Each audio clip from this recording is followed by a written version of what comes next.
আজকে আমি চলে এসেছি আর একটা নতুন রেসিপি নিয়ে। তো পুরো রেসিপিটা দেখার জন্য পুরো ভিডিওটাও দেখতে হবে। তো চলো বানাই। আজকের রেসিপিটা হলো পটল আলু নিরামিষ তরকারি। এই যে চলে এসছে আমার বিল্লি গ্যাং আমাকে জ্বালাতন করতে। একা আসেনি, সাথে করে ওর গ্যাংকেও নিয়ে এসছে। আমি রান্না করা এখনো শুরুও করিনি, জাস্ট কিচেনে ঢুকেছি আর এই সব কটা চলে এসছে। কি করব আমি? এত ইনোসেন্ট ফেস করে তাকিয়ে থাকি, কিছু বলাও যায় না। তো যাই হোক, এসব ছেড়ে এই যে আজকের উপকরণ। তো প্রথমে আমি 1 চামচ জিরে ভিজিয়ে রাখবো।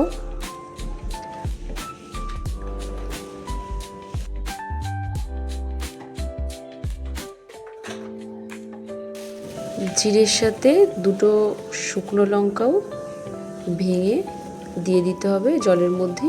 ওটা ভিজতে থাকতে দিতে হবে যতক্ষণ আমি সবজি কাটবো। ওই জিরে আর শুকনো লঙ্কাটা ভেজানো আছে, ওটা এখন ভেজানো থাক। এখন এই যে পটলগুলো আস্তে আস্তে সব ভালো করে ধুয়ে ছাড়িয়ে কেটে নিলাম। এরপর আলুগুলোকেও ঠিক সেম প্রসেসিংয়ে আমি কেটে নেব।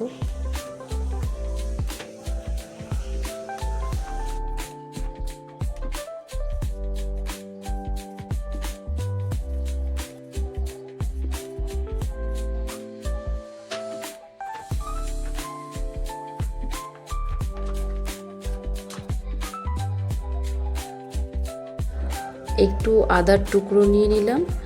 এবার আদাটাকে কাটবো এরকম কুচি কুচি করে।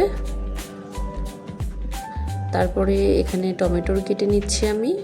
একটা মিডিয়াম সাইজ আর একটা ছোট টমেটো কেটে নিয়েছি। এরপর কয়েকটা কাঁচা লঙ্কা, ওই 4টে মতো কাঁচা লঙ্কা দিয়েছি। যে যেমন ঝাল খাবে সেরকম দিতে পারে। এবার ভিজিয়ে রাখা মশলাটাকে আমি মিক্সচারে ঢেলে নেব। এই মশলাটার মধ্যে রয়েছে জিরে, আদা, কাঁচা লঙ্কা, শুকনো লঙ্কা আর টমেটোর। তো এই সবগুলোকে একসাথে আমি মিক্সচারে পেস্ট করে নেব ভালো করে।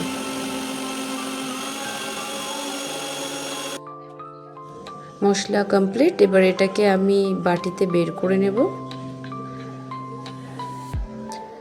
নিয়ে চাপিয়ে দিলাম কড়াই ইন্ডাকশানে। ফোড়নে দেওয়ার জন্য এখানে গোটা জিরে, তেজপাতা, শুকনো লঙ্কা, এই মশলাটা আর এই যে আজকে জাস্ট এই কটাই জিনিস লাগবে পুরো রেসিপিটা তৈরি করার জন্য। কড়াইতে আমি তেল দিয়ে দেবো এবারে যতটা পরিমাপ লাগে। তো এই যে দিয়ে দিলাম ফোড়নটা। এরপরে এতে একটু চিনি দিয়ে দেবো, অল্প সামান্য পরিমাণ। আর চিনি কেন দেয় সেটা আগের ভিডিওতেই আমি বলেছিলাম, যে চিনি স্বাদটাকে খাবারের ব্যালেন্স করে। তো এরপর আমি কেটে রাখা আলুগুলো দিয়ে দেব। আর অল্প একটু নুন দিলাম যাতে তেলটা না ছিটা দেয়।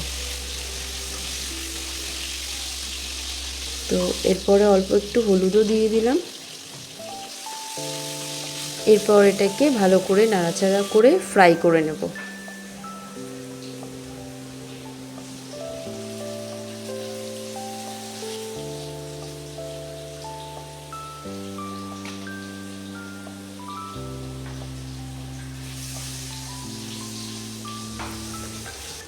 নেড়েচেড়ে ফ্রাই করা হয়ে গেল। এবার কেটে রাখা পটলগুলো দিয়ে দেব। তো পটলগুলো দিয়েও আমি ভালো করে এগুলোকে ফ্রাই করব। ঢেকে দিয়ে এটাকে ফ্রাই করব কিছুক্ষণের জন্য। তো দেখো, ঠিক এরকম ভাজা হয়ে গেলে, দেখো ঠিক এরকম ভেজে নিতে হবে। নেওয়ার পরে মশলাটা দিয়ে দিতে হবে। মশলাটা দিয়ে দিলাম। এবারে মশলা দিয়ে এটাকে নাড়াচাড়া করে ভালো করে কষিয়ে নিতে হবে। এই যে আমি কষিয়ে নিয়েছি, দেখতে পাচ্ছি। জল দিয়ে দিলাম। বেশি জল দেবে না, কারণ এই তরকারিটা মাখা মাখা হবে। তো এটাকে ঢেকে দিলাম সিদ্ধ হওয়ার জন্য। কিছুক্ষণ পর খুললাম, খুলে দেখলাম যে জলটা মরেনি। তো নেড়ে চেড়ে এটার জলটা এই যে এরকম শুকিয়ে নিলাম। তো হয়ে গেল আমাদের আজকের রেসিপি, পটল আলুর নিরামিষ তরকারি। তো এটা খেতে কিন্তু খুব টেস্টি হয়, তোমরা সবাই বানাও আর খাও, আর অবশ্যই আমাকে জানাও যে রেসিপিটা তোমাদের সবার কেমন লেগেছে। আজকে এতটুকুই, আবার আমি আসছি নেক্সট ভিডিও নিয়ে। ততক্ষণ টাটা, বাই বাই।